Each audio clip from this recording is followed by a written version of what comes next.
Welcome back to the 8 a.m. World News. I'm Haluska. Thank you for watching this morning. And I'm Abbie Clay. Today is Monday, December 8th, 1941, and we are bringing you a story that has been unfolding for quite some time.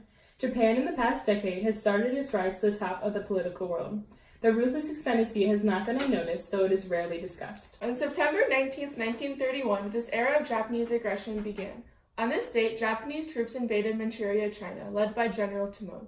In just a few days, the Japanese had already expanded more than 730 miles. Manchuria's land and resources provided Japan with a huge opportunity to benefit politically and economically. Though the government had called for a withdrawal from Manchuria, the army did not listen, and instead they focused on the potential benefit from the land and decided to launch a full attack on Manchuria. The League of Nations had tried to stop their advance by controlling their government. This tactic failed, however, because the army was no longer listening to the government. Still today, 10 years later, Japan occupies Manchuria in the puppet state of Manchukuo. Sometime after this Manchuria invasion, Japan's aggression moved on to French Indochina in September of 1940. There, in a conflict lasting a mere 4 days, Japan once again was successful and occupied the entirety of French Indochina, but this time for less than a month. This invasion was a ploy of the Japanese to block a major importing railway for the Chinese, but it was short-lived. We now take you to a short break sponsored by Superman.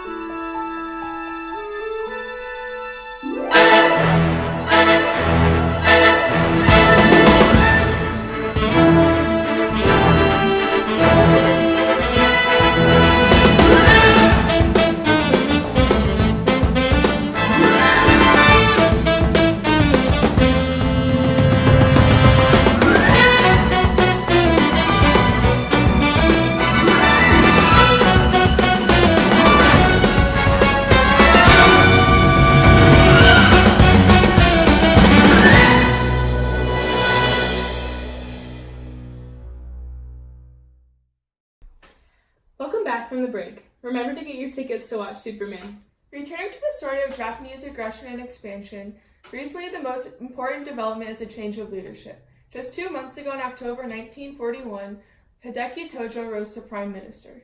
The new leader Tojo has had quite the career. He graduated from the Imperial Military Academy and the Military Staff College, serving at a Japanese embassy in Germany after World War I. He has been nicknamed Razor for his ruthlessness and violence as a general in the army. Just last year, in July of 1940, he was appointed Minister of War.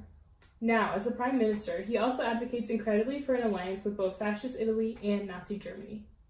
Unfortunately, Tojo's desire for world dominance and expansion was clear just yesterday, when the horrible attacks on Pearl Harbor were committed. We now bring you a short clip from a newscaster who was on the scene yesterday. Hello, America. I'm Abbie Clay, here at Pearl Harbor, Hawaii, with some horrific news. It just ended that Japanese aircrafts have just bombed the harbor here, and the success is incredible. It all came out of nowhere with no warning that anyone knows of. I can't even begin to describe to you what I just witnessed. I saw about 20 American vessels, including 8 battleships, over 300 aircrafts being destroyed or damaged. Many soldiers, including civilians, have been injured, and many more have been killed. This is an atrocity. We should never stand for this murderous action. Back to you. Welcome back. What a horrible tragedy that the Japanese committed yesterday in only under an hour and 15 minutes.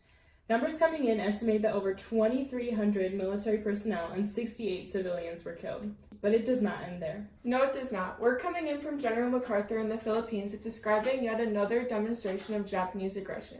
Earlier today, still less than a day after the attack on Pearl Harbor, Japan launched another surprise attack on U.S. troops at Manila and other army bases.